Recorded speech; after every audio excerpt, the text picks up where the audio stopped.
तो देखिए अभी ये जो अपन टॉपिक ले रहे हैं वो है इन्वेस्टमेंट फ्लक्चुएशन रिजर्व। एडमिशन के अंदर अपन ले रहे हैं और मैं आपको बता दूं इसका ट्रीटमेंट भी सेम है जैसा कि आपने change in profit sharing ratio में पढ़ा था। उसमें भी नया कुछ नहीं आना है, सब कुछ ओल्ड रेशियो में डिस्ट्रीब्यूट होना है।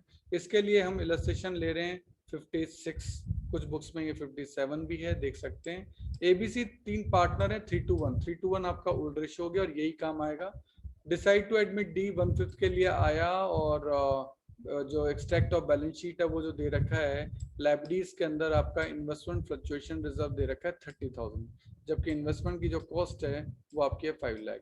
यानी आपने इन्वेस्टमेंट 5 लाख में लिए हैं और आप ये मान के चल रहे हैं कि 30,000 रुपीज तक का फ्लक्चुएशन उसके अंदर हो सकता है, इतना नुकसान हो सकता है, आपने रिजर्व बना के रख दिया। ठीक है, नाउ अब केसेस है। Case number 1, if there is no other information, यानी कोई फ्लक्चुएशन नहीं हुआ, ये 5 लाख की चीज 5 लाख में ही है, फिर तो आपका कोई नुकसान नहीं हुआ। कोई नुकसान नहीं हुआ तो 30,000 रुपये फ्री है आपके, आप इनका कुछ भी यूज करो, ये फ्री रिजर्व बन गए। तो इनको बांट लो, investment fluctuation reserve account debit to ABC, और ये ओल्ड रेशियो में डिस्ट्रीब्यूट होते हैं। ये बात मैं आपको क्लियर पहले ही कर चुका हूँ। फिर कहता है case number 2, if the market value of the investment is 5 lakh, कहते हैं इन्वेस्टमेंट की वैल्यू 5 लाख है, तो 5 लाख ही तो थी और 5 लाख ही अब है, तो कोई चेंज तो हुआ ही नहीं ना, तो कोई लॉस तो हुआ ही नहीं। तो यही 30,000 रुपए की अगेन एंट्री हो जाएगी जो एंट्री आपने पहले की थी। इसलिए लिखा है case number 2, same entry as given, यानी वही 30,000 रुपए का रिजर्व ओल्ड रेशियो में तीनों पार्टनर्स के अंदर डिस्ट्रीब्यूट हो जाएगा।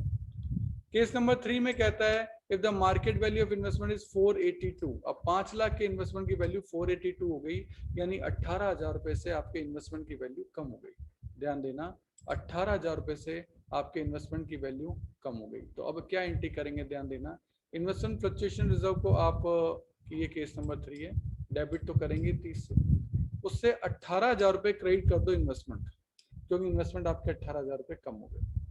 18,000 रुपए का नुकसान आपने भुगत लिया रिजर्व से। बाकी बचे 30 में से 18, बाकी 30 में से 18 गए तो बाकी बचे 12। ये 12,000 रुपए आपके ओल्ड रेशियो के अंदर ए बी सी के अंदर डिस्ट्रीब्यूट हो जाएंगे, क्योंकि आपने 30 में से 18 तो यूज कर लिया नुकसान के लिए, बाकी के 12 ही बचे हैं, वो 12 ओल्ड रेशियो में डिस्ट्रीब्यूट हो जाएंगे। केस नंबर 4 में कहता है यदि मार्केट वैल्यू ऑफ इन्वेस्टमेंट 455 है, 5 लाख की चीज की वैल्यू 455 रह गई, तो 45 का नुकसान हो गया। 30 का नुकसान तो आपने भी सोच के रखा था, पर नुकसान हो गया 45 का।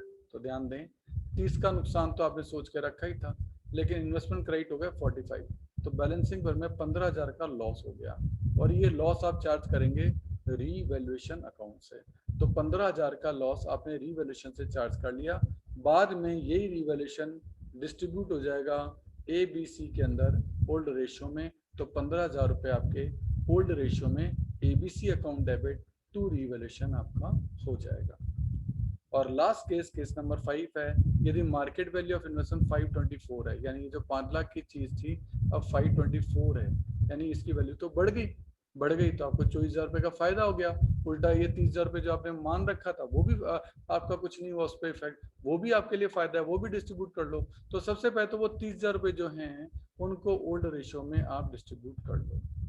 ठीक है, अब 5 लाख के इन्वेस्टमेंट की वैल्यू 524 हो गई, तो 24 से इन्वेस्टमेंट बढ़ गए, तो इन्वेस्टमेंट की वैल्यू को डेबिट करो 24 से, आपकी एसेट बढ़ गई, आपके लिए फायदा है। रिवैल्यूएशन को क्रेडिट करो, क्रेडिट ऑल इनकम 24, एंट्री बनी investment account debit to revaluation. ये जो रिवैल्यूएशन यहाँ क्रेडिट हुआ, फायदा हुआ, ये बाद में जाके डेबिट होगा, और ओल्ड रेशियो में ये 24,000 पार्टनर्स के अंदर डिस्ट्रीब्यूट हो जाएंगे। तो आपने देखा सेम इसका ट्रीटमेंट सब कुछ वही है जो चेंज इन पीएसआर में था। तो यानी अगर आपने यहाँ सीख लिया तो चेंज इन पीएसआर का भी इन्वेस्टमेंट फ्लक्चुएशन रिजर्व का ट्रीटमेंट आपको ऑटोमेटिकली आ जाएगा।